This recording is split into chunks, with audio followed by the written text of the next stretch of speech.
Hello everyone, welcome to my channel gossips. आज हम करेंगे कुछ छोटी मोटी gossips about K drama actors. ऐसा लगता है कि किम सोयून का नेटफ्लिक्स का चेहरा बनना अब हमेशा के लिए खत्म हो गया। हाल ही में सोयून की नेटफ्लिक्स से विदाई के पीछे के कारणों को लेकर खबरें तेजी से बाहर आ रही हैं और इस बारे में ऑनलाइन चर्चा तेजी से फैल रही है। खबर आई है कि सोयून एक नए ड्रामा नॉकआउट में लीड करेंगे। मार्च में न्यूज आई थी कि सोयून एक अलग नेटवर्क के साथ एक नए शो के लिए काम कर सकते हैं, लेकिन किसी को यह नहीं पता था कि यह सच में होने वाला है या नहीं। तब उनकी एजेंसी ने पुष्टि की कि उन्हें इस प्रस्ताव का प्रस्ताव मिला था और वे इसे गंभीरता से विचार कर रहे थे।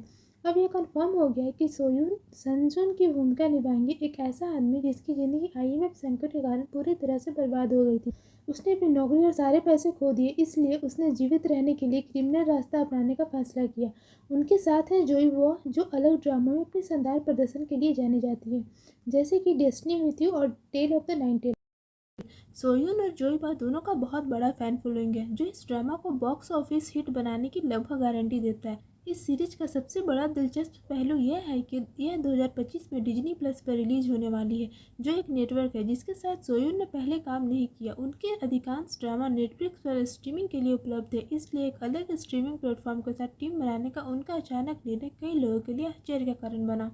सोयून ने एक दशक से अधिक समय तक इस इंडस्ट्री में काम किया और यह कहना सुरक्षित है कि उन्हें के ड्रामा दुनिया का हिट बॉय माना जाता है। उन्होंने जिन प्रोजेक्ट में काम किया उनमें से लगभग हर एक सफल रही और most recent queen of tears ने भी यही साबित किया।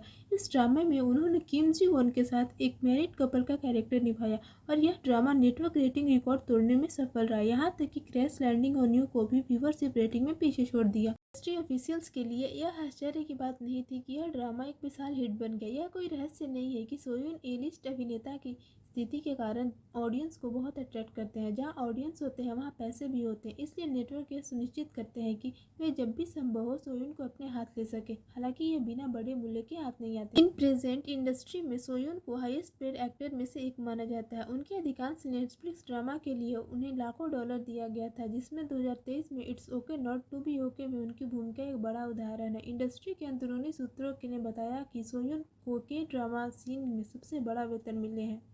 एक रिपोर्टर ने कहा कि इन एक्टर एंड एक्ट्रेसेस के द्वारा किए गए प्रोजेक्ट विदेशों में अच्छी तरह बिकते हैं, जैसे कि ली मिन हो एंड किम सो यून जैसे सितारे पहले ही 300 मिलियन कोरियन वॉन से अधिक कमा चुके हैं।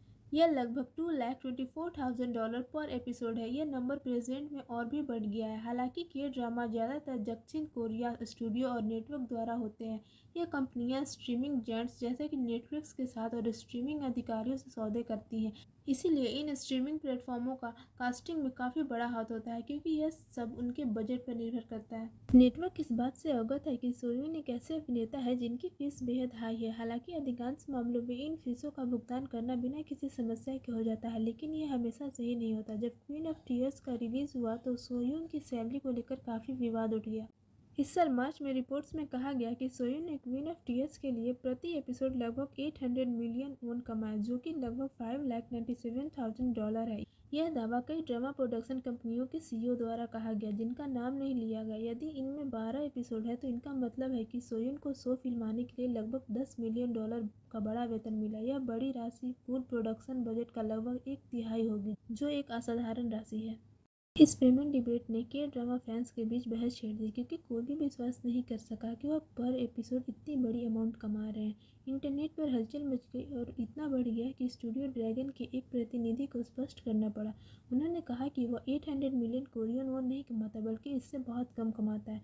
अनफॉर्चुनेटली उन्होंने कभी यह नहीं बताया कि कम में क्या शामिल है, इसीलिए खबरें खत्म होने का नाम नहीं ले रही थी। वास्तव में स्थिति और भी खराब हो गई, बिकॉज नेटिजन ने और अधिक अफवाहें फैलानी शुरू कर दी। यह बात फैलने लगी कि सोयून ने क्वीन ऑफ टीयर्स के लिए अपनी इच्छा से कम वेतन स्वीकार किया।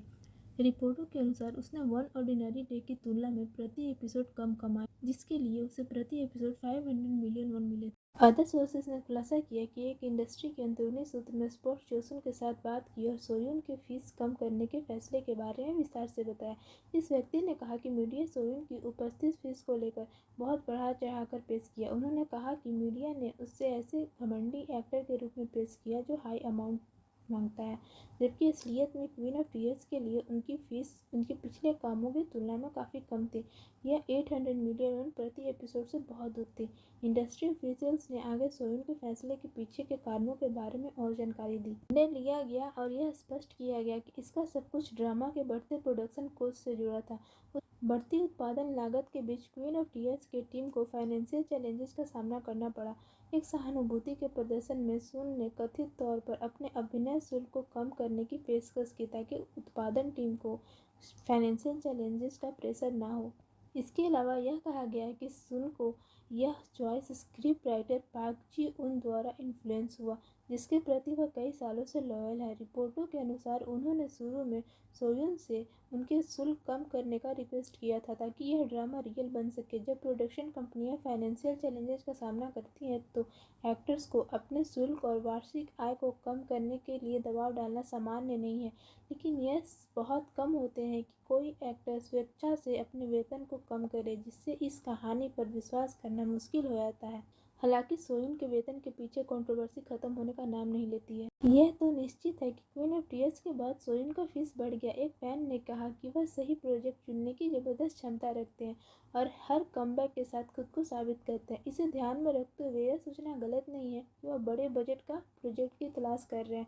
अगर ये सच है कि क्वीन ऑफ टीयर्स के लिए उनके फीस को कम करना पड़ा, तो डिज्नी प्लस द्वारा पोषित प्रोजेक्ट में जाना उनके लिए समझ में आता है। नेटफ्लिक्स उन्हें उनकी हाई पेमेंट फीस के कारण फिर से कास्ट नहीं कर सकता। दुर्भाग्य से उन्हें अपने प्रतिद्वंदी को खोना पड़ रहा है, जो उन्हें एक और हिट ड्रामा पाने के लिए कुछ भी भुगतान करने के लिए तैयार है। बजट की बात करें तो डिज्नी प्लस अपने ड्रामों में काफ़ी पैसा लगाने से नहीं कतराता। पिछले साल के ड्रामा मूविंग इस प्लेटफॉर्म पर रिलीज हुआ और यह इतिहास का सबसे महंगा के ड्रामा बन गया। इस ड्रामा में स्पाई थीम और सुपरनेचुरल एलिमेंट्स के कारण कहानी को रियलिस्टिक बनाने के लिए सीजीआई का व्यापक उपयोग बहुत मूविंग में उपयोग किए गए विजुअल इफेक्ट्स का स्तर बेजोड़ था, जो मेजर ब्लॉकबस्टर फिल्मों से भी आगे निकल गया। जबकि एक सामान्य हाई ग्रॉसिंग फिल्म में लगभग 2000 सीजी कट होते हैं, मूविंग में लगभग 7540 कट थे, जो इस इंडस्ट्री स्टैंडर्ड से 3 गुना से अधिक थे। इस ड्रामा को बनाने में बहुत बड़ी लागत लगी, जिसमें डिज्नी ने $60 बिलियन लगभग $45 मिलियन पर एपिसोड निवेश किए। क्योंकि मूवी में 20 एपिसोड हैं, इसीलिए average cost per episode $3 billion है, जो डिज्नी के प्रोडक्शन के बड़े पैमाने को दर्शाता है।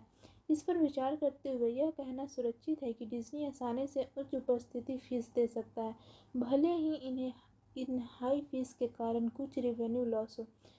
फिर भी यह एक स्मार्ट ट्रेड ऑफ है। पिछले कुछ वर्षों में डिज्नी ने के ड्रामा में बहुत इन्वेस्ट किए हैं और कई फैंस का मानना है कि ये सारे शोज इनक्रेडिबल है। ये शो सच में अद्भुत है।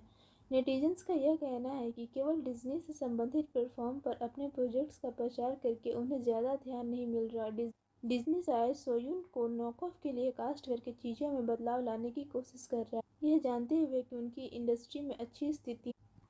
यह मान लेना भी गलत नहीं है कि स्ट्रीमिंग दिग्गज अपने विशाल फैंस के कारण एक बड़े ऑडियंस को लाने की उम्मीद कर रहा है। Thanks for watching. For more updates like share and subscribe.